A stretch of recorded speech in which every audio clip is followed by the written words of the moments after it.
안녕하십니까. 여러분들의 국어를 책임지고 있는 재영쌤입니다. 안녕하세요. 반갑습니다. 오늘 이제 금오시나 5번째 시간입니다. 치유 부벽정기라고 하는 그런 작품인데요. 부벽정이라고 하는 곳이 있습니다. 그래서 부벽정이라고 하는 곳에서 치하여 놓은 이야기다 라고 생각을 하시면 되죠. 이 작품도 함께 읽어보고 문제를 풀어보도록 하겠습니다. 정충년에 개성에 사는 부호가의 아들 이 홍생이라고 하는 사람이 있었는데요. 얼굴이 아름답고 비록 나이는 어린데 되게 글을 잘 하였다라고 되어 있죠. 보통 이제 우리 고전소설에서 나오는 인물 유형들 다 어떻습니까? 제자 가인형 인물입니다. 굉장히 능력도 뛰어나고 잘생기고 뭐든 다 잘하죠. 그죠?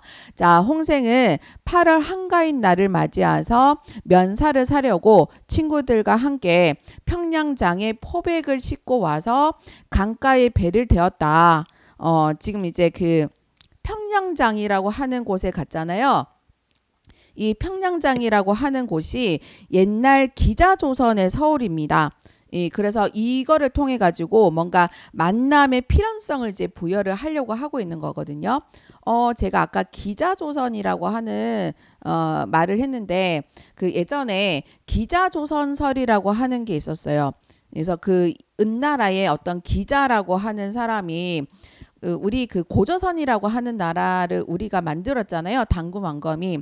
당구만검이 고조선을 만들었는데 그 이후에 이어져서 만들어졌다라고 하는 그 나라가 기자조선입니다. 이게 약간 좀 책 같은 데서 보면 기자조선이라고 해가지고 이 은나라 사람이 이 기자라고 하는 사람이 고조선 그 지역을 이렇게 이제 다스렸다라고 하는 게 있거든요.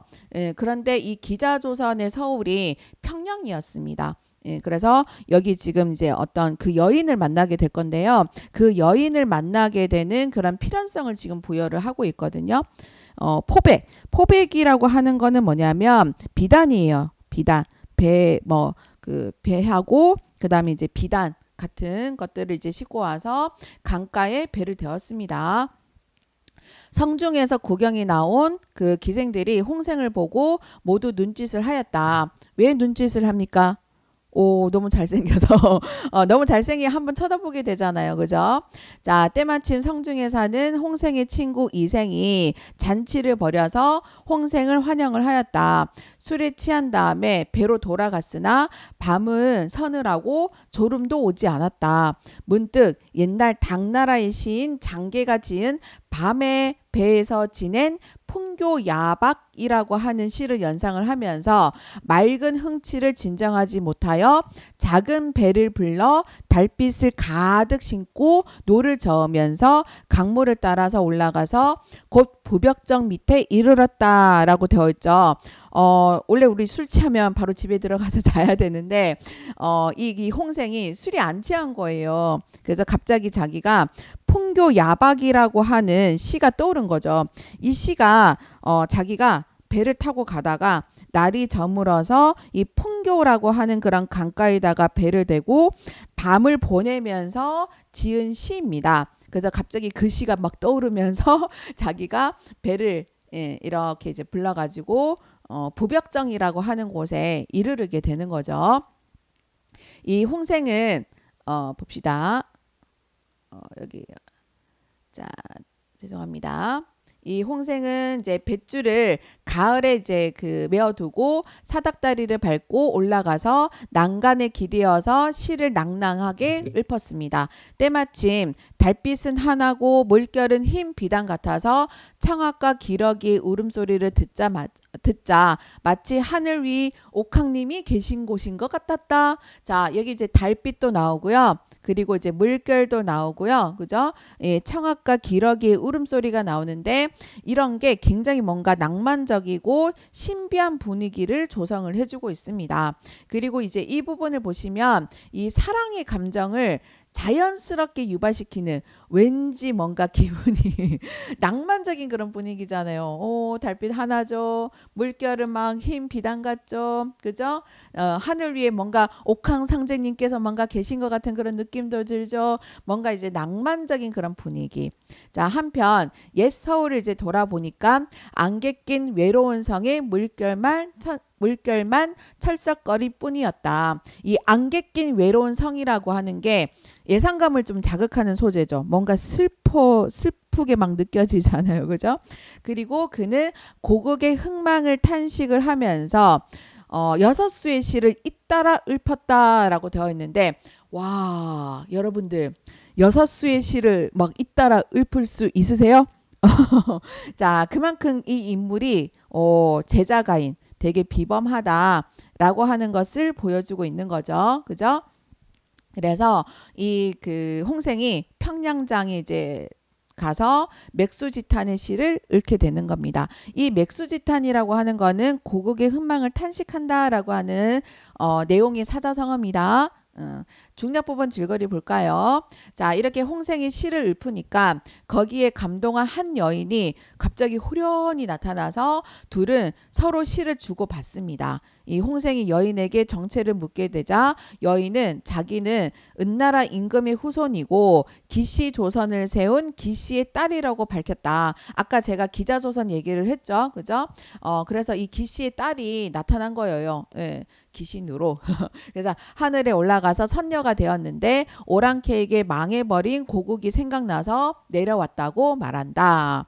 여인은 다 쓰고 나서 붓을 던져버리고는 공중에 높이 솟아간 곳이 없고 다만 시녀를 시켜가지고 홍생에게 말을 전하였을 뿐이다. 시녀입니다. 시녀. 갑자기 이상하죠. 잠깐 뭐 둘이 막 이게 시를 막 주고받다가 갑자기 뭐 붓을 던져버리고 공중으로 사라져 버렸어요.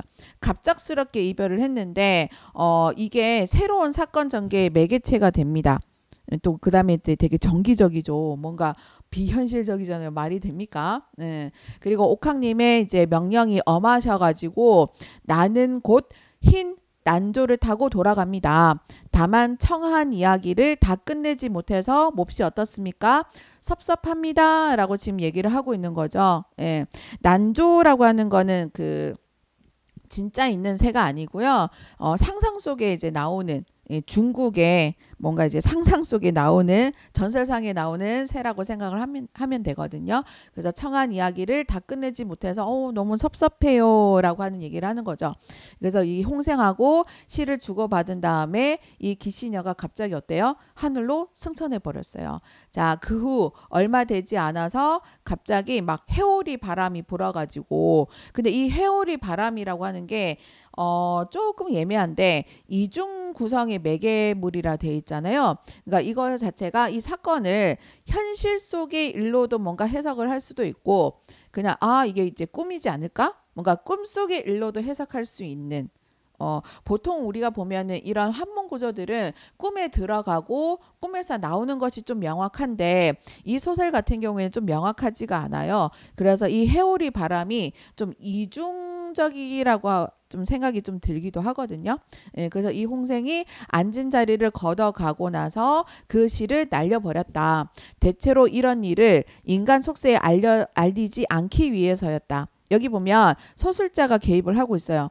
이런 일은 알리지 않기 위해서 이 시를 날려버렸다라고 설명을 해주고 있는 거죠. 그죠? 자, 그리고 생은 정신이 나간 사람처럼 한참 동안 서서 곰곰이 생각을 해보니까 이게 뭔가 꿈도 아니고 뭔가 생시도 아닌지라 난간에 홀로 기대어 서서 정신을 차리고 그녀가 한 말을 기록을 하고 또 좋은 인연을 얻어서 흉증에 쌓인 이야기를 다 못했음을 한탄하면서 시 한 수를 읊게 되는 겁니다. 이렇게 마음 맞고 이렇게 시를 잘 주고받을 사람이 없었는데 아쉽죠. 이게 좋은 인연을 만났는데 갑자기 사라져 버렸으니까.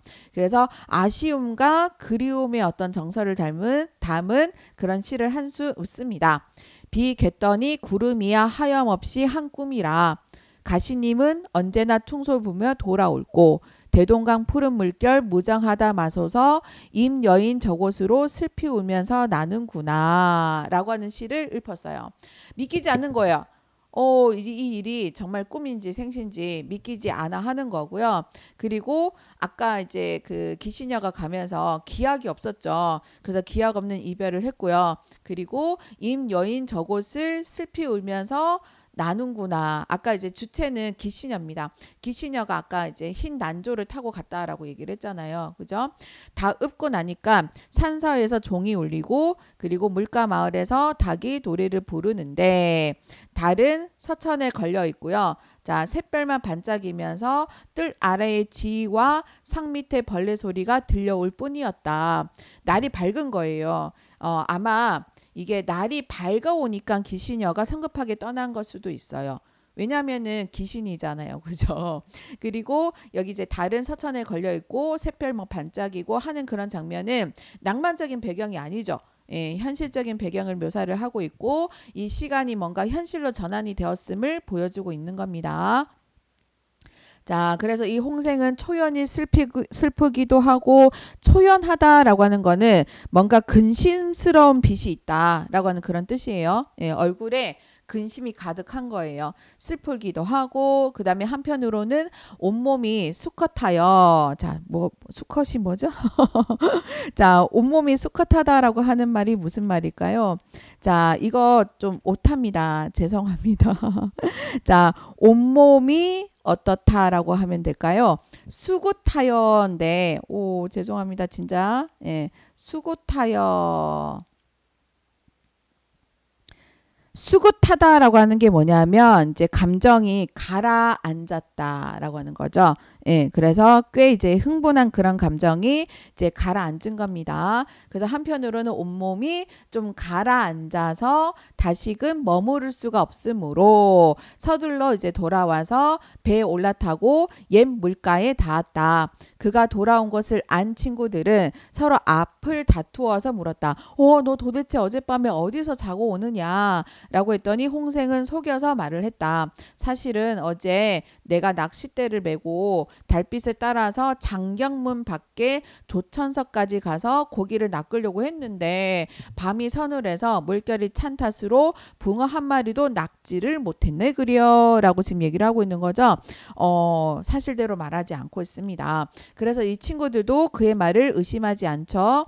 자, 그 후 홍생은 그 여인을 잊지 못해서 병을 얻어서 집으로 돌아갔는데 정신이 멍하고 말의 앞뒤가 맞지 않았다. 그는 오랜 기간 병사에 누워 있었으나 조금도 차도가 없었다. 그죠? 기시녀를 못 잊은 거예요. 예, 상사병에 걸려버린 거죠. 그죠?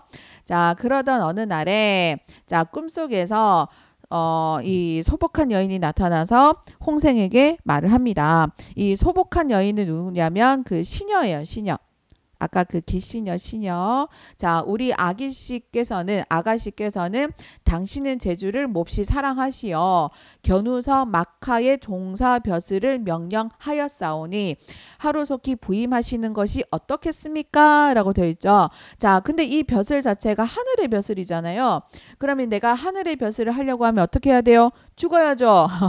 자, 그래서 이 죽음을 의미합니다. 그래서 이 홍생이 깜짝 놀라서 깨어서 깨끗하게 목욕을 하고 나서 향을 태우면서 자리를 정리하고 잠깐 누웠다가 문득 세상을 떠나게 되니 바로 9월 보름이었다. 자, 죽을 준비를 했고요. 그리고 이 홍생은 기시녀를 너무 사랑했잖아요. 그래서 이 기시녀에 대한 홍생의 어떤 그런 사랑이 드러나는 부분이에요. 그리고 세상을 떠났는데 9월 언제다? 보름이었다. 딱 한 달 뒤에 이 홍생이 이제 죽게 되는 겁니다. 자, 그의 시신을 빈소에 안치한 지 여러 날이 되어도 얼굴빛이 전혀 변하지 않았다. 이를 두고 세상에서는 다음과 같이 추측을 할 뿐이었다. 홍생은 아마 신선을 만나서 시신이 선화한 것 같다라고 되어 있죠. 선화하다라고 하는 게 뭐냐면 신선이 되다라고 얘기를 하는 거예요. 그러니까 사람들이 이 사람의 어떤 시체를 보고 아마 신선이 된 것 같다라고 지금 얘기를 하고 있는 거죠. 기시녀의 어떤 시녀가 꿈에서 나타났어요. 그래서 만난 다음에 세상을 떠난 홍생의 이야기였습니다.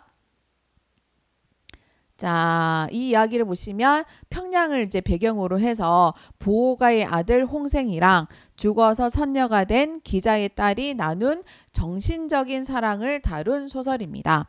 죽은 여자의 혼령이 산 사람처럼 나타나서 주인공하고 어울렸다라고 하는 점이 되게 특이하죠.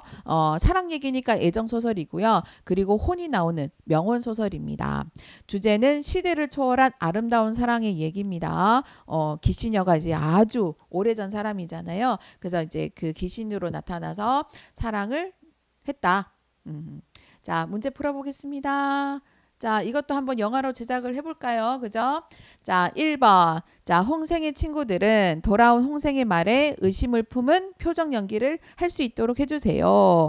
자, 그리고 2번. 촬영 장소는 선녀와의 만남이라고 하는 신비로움을 더할 수 있는 강 주변의 누각을 찾아보는 것이 좋을 것 같아요. 그리고 3번. 홍생이 여인과 헤어진 다음에 시를 읊는 부분에서 애잔하고 처연한 느낌을 주는 배경음악으로 하는 것이 좋겠다. 그리고 4번 여인을 그리워하다가 죄송합니다. 자, 병이 든 홍생의 모습은 분장으로 극대화합니다. 그리고 5번 선녀의 신비로움을 드러낼 수 있는 의상을 갖추도록 하고요. 그와 어울리는 연기를 하도록 한다.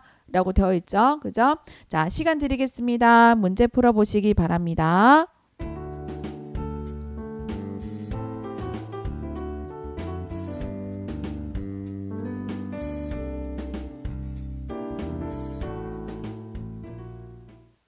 푸셨죠?